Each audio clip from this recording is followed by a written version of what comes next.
Assalamualaikum warahmatullahi wabarakatuh. Nama saya Muhammad Kishan dari 10 TVLM 1. Saya bakal menceritakan sejarah dari pembentukan Budi Utomo sampai sejarah konferensi meja bundar atau KMB. Budi Utomo adalah organisasi pertama di Indonesia. Organisasi ini didirikan oleh para pelajar School of Opleiding van Inland Skates Arsen atau sering disebut dengan Stovia pada tanggal 20 Mei 1908. Para pelajar tersebut terdiri dari Suratji, Muhammad Saleh, Suwarno, Gunawan, Mangkusumo, Suwarno, Gurmberg, Angka, dan Sutomo. Nama organisasi Budi Utomo diusulkan oleh Suratji dan semboyan yang dikumandangkan ialah Indi Furid atau Hindia Maju dan bukan Java Furid atau Jawa Maju. Berdirinya Budi Utomo ini bermula dari ide-ide Dr. Wahidin Sudiruhusodo. Ia merupakan alumni Stovia yang sering berkeliling di kota-kota besar di Pulau Jawa. Ia berkeliling menyebarkan gagasan mengenai bantuan dana bagi pelajar-pelajar pribumi berprestasi yang tidak mampu melanjutkan sekolah. Ide itu kemudian diterima oleh Dr. Sutomo dan kawan-kawan dengan mendirikan Budi Utomo. Organisasi ini bersifat sosial, ekonomi, kebudayaan, serta tidak bersifat politik.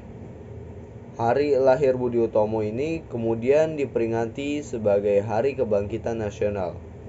Hal ini berdasarkan keputusan Presiden nomor 316 tahun 1959 tanggal 16 Desember 1959 untuk memperingati peristiwa Kebangkitan Nasional Indonesia. Kongres pertama Budi Utomo dilaksanakan pada tanggal 3-5 Oktober 1908 di Yogyakarta. Dalam kongres tersebut ditentukan susunan pengurus besar Budi Utomo. Yang menarik, pada dalam kongres pertama itu disepakati bahwa para pendiri Budi Utomo yang merupakan pelajar Stovia menjadi pengurus Budi Utomo cabang Betawi. Ketua pengurus besar Budi Utomo dipilih RT Tirto Kusumo dan wakilnya adalah Dr. Wahidin Sudiruhusodo, sedangkan kantor PB berada di Yogyakarta. Lalu dilanjut dengan sejarah Sumpah Pemuda. Gagasan penyelenggaraan Kongres Pemuda kedua pada 27-28 Oktober 1928 berasal dari Perhimpunan Pelajar-Pelajar Indonesia atau PPPI, sebuah organisasi pemuda yang beranggotakan pelajar dari seluruh Indonesia. Kongres bertujuan memperkuat rasa persatuan dan kebangsaan Indonesia yang telah tumbuh di dalam benak dan sanubari pemuda-pemudi. Sebelum kongres digelar, para pemuda mengadakan pertemuan terlebih dahulu pada 3 Mei 1928 dan 12 Agustus 1928. Mereka membahas tentang pembentukan panitia, susunan acara, waktu, tempat, dan biaya. Kemudian pertemuan menyepakati bahwa Kongres Pemuda kedua akan diselenggarakan pada 27-28 Oktober 1928 tiga lokasi, yaitu Gedung Katolik Jongenglingen dan Indonesia Club Gebau. Lalu pada kongres tersebut mempunyai ketua, yaitu Sugondo Jojo Puspito, wakil ketua Joko Marsaid, Sekretaris Muhammad Yamin, Bendahara Amir Safudin, Pembantu 1 Johan Mahmud Jaja, Pembantu 2 Katja Sungkana, Pembantu 3 Sendok, Pembantu 4 Johannes Leimena, Pembantu 5 Muhammad Rohjani Suud. Lalu dilanjut dengan sejarah proklamasi kemerdekaan. Sejarah proklamasi kemerdekaan Indonesia dimulai pada tanggal 17 Agustus 1945 ketika bangsa Indonesia secara resmi menyatakan kemerdekaannya, meskipun kekalahan Jepang dalam Perang Dunia II menjadi salah satu latar belakang penting yang mempercepat proses tersebut.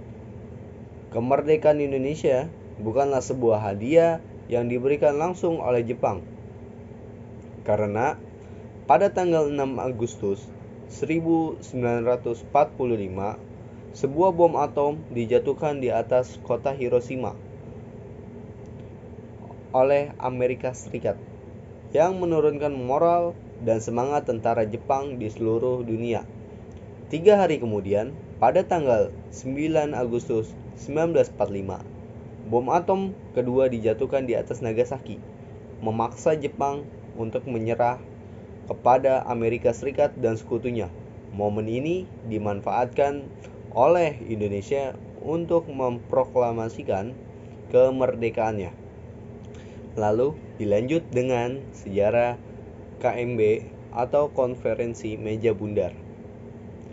KMB adalah sebuah konferensi diplomatik yang diadakan di Den Haag, Belanda pada tanggal 23 Agustus hingga 2 November 1949. Konferensi ini diadakan sebagai upaya untuk menyelesaikan perselisihan antara Indonesia dan Belanda yang telah berlangsung selama beberapa tahun. Konferensi Meja Bundar dihadiri oleh delegasi dari Indonesia dan Belanda, serta mediator dan Perserikatan Bangsa-Bangsa atau PBB. Konferensi ini merupakan salah satu momen penting dalam sejarah Indonesia karena berhasil menyelesaikan perselisihan antara Indonesia dan Belanda yang telah berlangsung selama beberapa tahun.